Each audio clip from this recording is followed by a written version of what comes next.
bagaimana sih transaksi yang halal dan sesuai dengan syariat tanpa riba itu.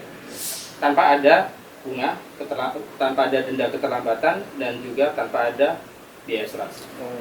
Katanya syariah, kok lebih mahal?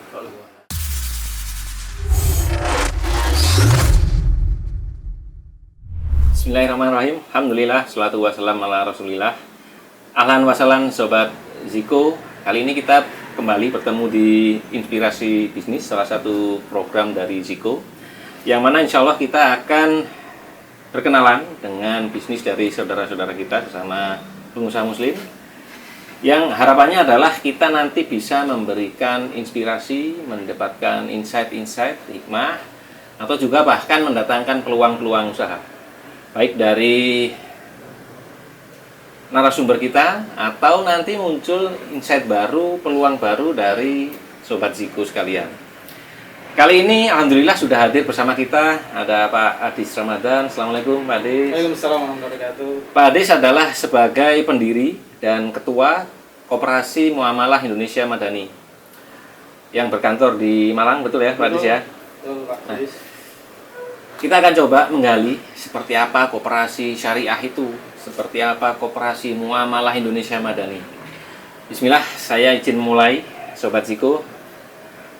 Pak Adis, apa kabar? Alhamdulillah. Alhamdulillah ya, Masya Allah. Jazakallahu khairan sudah menyempatkan waktunya bersama Ziko kali ini. Alhamdulillah. Nah, akhir-akhir ini saya sering mendengar ya ada koperasi-koperasi syariah yang muncul ya di Indonesia khususnya. Nah, pertanyaannya nih, kira-kira apa sih bedanya koperasi syariah dengan koperasi konvensional? Oke, insya Allah, alhamdulillah, terima kasih kepada Pak Sulis yang hari ini sudah mengundang saya di kesempatan kali ini ya. Dan saya coba akan menjelaskan sedikit perbedaan antara koperasi konven dengan koperasi syariah. Jadi beberapa perbedaan diantaranya adalah ini Pak. Dalam koperasi syariah itu akadnya betul-betul murni jual beli. Beda dengan koperasi konven pada umumnya kan. Jadi kalau koperasi konven pada umumnya hanya akan melakukan pembiayaan ya. Terus kemudian yang kedua, kita tanpa adanya wakalah, jadi akad tidak diwakilkan kepada konsumen. Jadi barang itu betul-betul harus sudah dimiliki oleh koperasi. Terus yang ketiga, tanpa ada bunga, tanpa ada denda keterlambatan, dan juga tanpa ada biaya asuransi. Jadi secara sederhana adalah pada akad dan kesesuaian dengan syariat. Betul. Nah, boleh diceritakan dulu nih, Koperasi Muamalah Indonesia Madani. Ya. Pak Adis sebagai pendiri, sejarahnya koperasi seperti apa? Dulu berdirinya seperti apa? Lalu apa sih yang mendorong didirikannya koperasi ini? Oke, jadi Koperasi Muamalah Indonesia Madani itu pada dasarnya berangkat dari teman-teman anggota KPMI. Jadi kebetulan saya dan beberapa teman-teman KPMI Koriwalang itu memang sengaja membentuk Koperasi Muamalah Indonesia Madani berdasarkan dari hasil rakernas dari KPMI 2017 di Lombok. Salah satu poinnya hasil rakernas adalah pembentukan koperasi di tiap-tiap profil. Nah, itulah yang menjadi penyemangat kita untuk membuat koperasi ini berdiri. Dan koperasi ini berdiri alhamdulillah sejak Januari 2021, Pak. Sudah berjalan 1 tahun berarti ya? 2 tahun, Pak. 2 tahun. Alhamdulillah. 2021. Betul. 2 tahun. Nah, karena pembina dari KPMI Koriwalang sendiri ada Ustadz Muhammad Yasir, jadi Dewan Penasihat dari Koperasi Muamalah Indonesia Madani adalah beliau sendiri juga. Ustadz Muhammad Yasir. Dan juga salah satu Ustadz penasihatnya yakni Ustadz Muhammad Yasir. Ustadz Dr. Mustafa Ad-Darin. Ustadz Mustafa. Nah, setelah berjalan 2 tahun sampai saat ini, produk dan jasa apa saja yang sudah dimiliki oleh Koperasi Muamalah Indonesia Madani? Jadi selama 2 tahun terakhir kita hanya bisa melayani, sementara ini hanya bisa melayani 2, Pak. Yakni jual beli secara tempo maupun jual beli secara tunai. Adapun 2 jenis produk ini hanya bisa dimanfaatkan oleh anggota maupun calon anggota dari koperasi kita saja. Baik. Nah, Anggota dan calon anggota. Betul. Ini adalah kira-kira apa sih yang menjadikan yang memunculkan adanya aturan ini? Kenapa harus anggota dan calon anggota? Jadi dalam peraturan koperasi itu yang bisa memanfaatkan produk dari koperasi adalah anggota maupun calon anggota. Jadi berdasarkan ya, peraturan betul, berdasarkan peraturan perkoperasian ya. Perkoperasian. Betul sekali.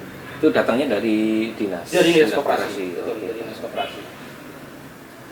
Ada koperasi syariah yang lain? Banyak. Banyak.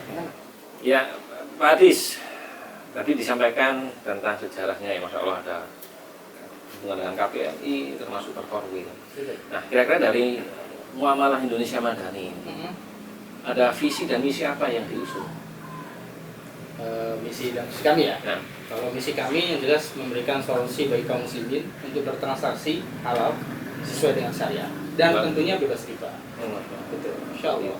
itu juga yang tadi disampaikan di awal ya, membedakan antara koperasi syariah dengan koperasi konvensional. Nah, berarti produk apa saja atau jasa apa yang dimiliki oleh koperasi Muamalah Indonesia Madani ini? Kalau produknya kita sementara hanya dua, Mas. Jadi jual beli secara tempo, ya dengan kata lain kredit kan ya. Cuman dalam kami membahasanya adalah jual beli secara tempo. Dan yang kedua jual beli secara tunai. Siapa yang bisa merasakan manfaat dari produknya Muamalah Indonesia Madani? Dia bisa merasakan hanyalah anggota ataupun calon anggota. Anggota dan calon anggota. Oh, baik. Terus nanti kadang ada pertanyaan, bagaimana dengan orang lain nih, orang di luar anggota ya? Ya tentunya mereka harus jadi anggota atau calon anggota terlebih dahulu. Oke, baik. Jadi jika ada yang di luar anggota atau calon anggota ingin merasakan manfaatnya, prosesnya adalah harus menjadi calon anggota dulu. Betul. Baru bisa ikut terlibat ya. Oke, baik. Nah, saya ingin pertanyaan yang awal tadi ingin saya kali ulang.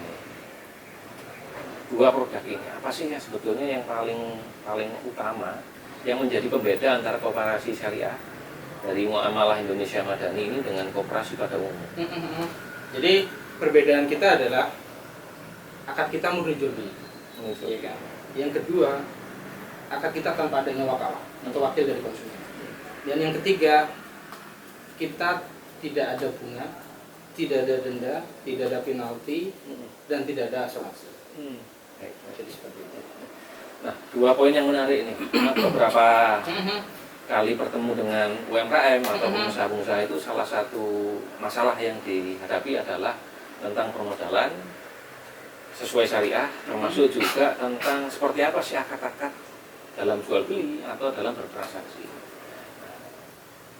Apakah kami juga melihat hal ini menjadi satu masalah ya yang sering dihadapi mungkin dari anggotanya, dari calon anggota? Menemukan seperti itu selama ini, Pak Adis? Ya kebetulan ada beberapa calon anggota kita memang yang dia itu adalah pengusaha ya. Jadi sesuai dengan misi kita juga ingin ikut berperan aktif, terutama kepada anggota maupun calon anggota agar mereka tidak mendapatkan permodalan dengan akad yang diberikan. Betul. Nah, JBT kita, jual beli tunai kita, jual beli tempo kita itu salah satunya adalah menyisir ini produktif.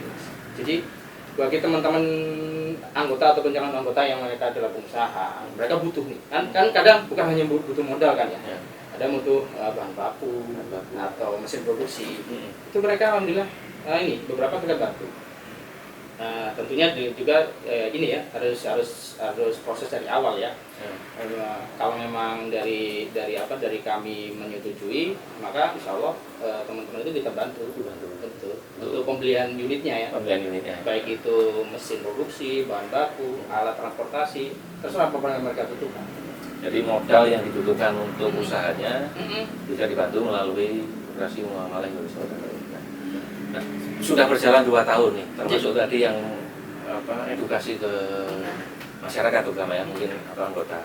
Kira-kira ada masalah apa lagi, problem-problem apa yang selama ini dihadapi oleh koperasi, baik itu dari marketing atau mungkin SDM atau operasional atau mungkin keuangannya, sumber dana dan sebagainya. Nah, salah satu ada beberapa hal sih yang bisa jadi pengalaman selama kita 2 tahun ke belakang ya. Ya kalau dilihat dari calon anggota dan anggota sendiri. Jadi perlunya adanya ini Mas, edukasi sebenarnya pada beberapa masyarakat pada umumnya itu bagaimana sih transaksi yang halal dan sesuai dengan syariat tanpa riba itu. Karena memang terkadang sekarang mindsetnya orang-orang itu katanya syariah kok lebih mahal. Betul. Padahal ya mau gimana kalau memang antum berkenan lebih murah tapi riba ya masa mau antum makan gitu kan. Tapi kalau memang ada yang lebih syariah ya kenapa enggak seperti itu.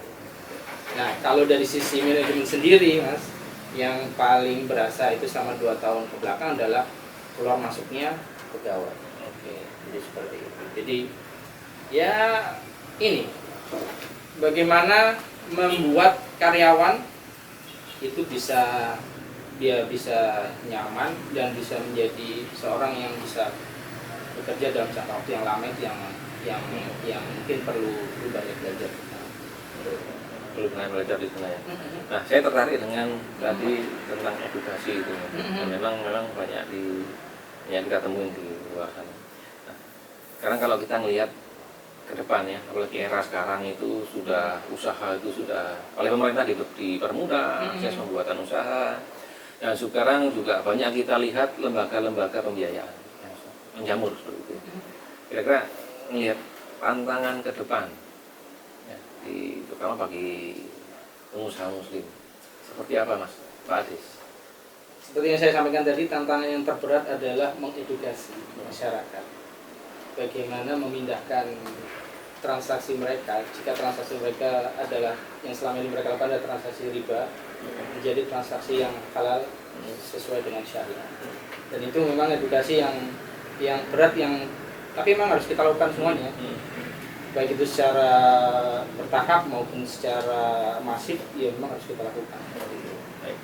Nah, dalam waktu dekat untuk mengantisipasi tantangan-tantangan tadi, kira-kira apa nih terobosan yang akan dimunculkan oleh Koperasi Muamalah Indonesia? Alhamdulillah, pertanyaan bagus nih. Jadi kita itu punya program, kebetulan karena Ustadz penasihat kita Ustadz Muhammad Yasir, terus kemudian Ustadz Musyafa dari ini, maka kita berencana buat konten-konten yang mana dari kedua Ustadz tersebut membuat konten untuk mengedukasi, terutama untuk membuat edukasi teman ini bagaimana sih transaksi yang halal, transaksi sesuai syariat itu seperti apa, akad-akad yang halal yang sesuai dengan syariat itu seperti apa, gitu, seperti itu.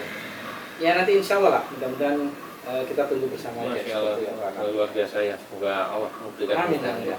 Nah, baik, kita sudah berada di akhir sesi ini. Nah, saya ingin mengundang Pak Adis nih untuk memberikan peluang apa yang bisa dimunculkan antara kerjasama, barangkali muncul kerjasama dengan para sobat Ziko. Kira-kira gimana nih, apa yang bisa diberikan bagi para sobat Ziko dari Koperasi Muamalah Indonesia Madani? Oke, jadi untuk teman-teman sobat Ziko yang kebetulan butuh modal untuk pembelian, entah itu pembelian mesin, alat-alat produksi atau alat transformasi, mungkin bisa kita bantu insya Allah. Tapi silakan menghubungi CS MIM ya, untuk mungkin bertanya-tanya bagaimana cara mendapatkan mendapatkan bantuan dari kami ataupun mendapatkan kerjasama dari kami seperti itu. Terus yang kedua, barangkali dari teman-teman ini, insya Allah kita akan membuka marketing freelance. Betul. Barangkali dari teman-teman sobat-sobat Ziko yang ingin bergabung bersama kami, monggo. Insya Allah kita terbuka. Baik, Masya Allah ya. Semoga ini menjadi wasilah ya bagi kita semua. Selain usahanya juga bisa berjalan bertumbuh lebih bagus dan berkah insya Allah. Ya, jazakallah khairan. Pak Adis Ramadan, alhamdulillah. Baik, demikian Sobat Ziko, kita sudah mengakhiri sesi kali ini. Semoga dari inspirasi ini bisa memberikan gambaran yang lebih baik ya, bagaimana usaha bisa dikembangkan dan bagaimana kerjasama dengan koperasi bisa dilaksanakan. Demikian dari kami berdua, jazakumullah khairan wa barakallahu fikum. Assalamualaikum warahmatullahi wabarakatuh. Waalaikumsalam warahmatullahi wabarakatuh.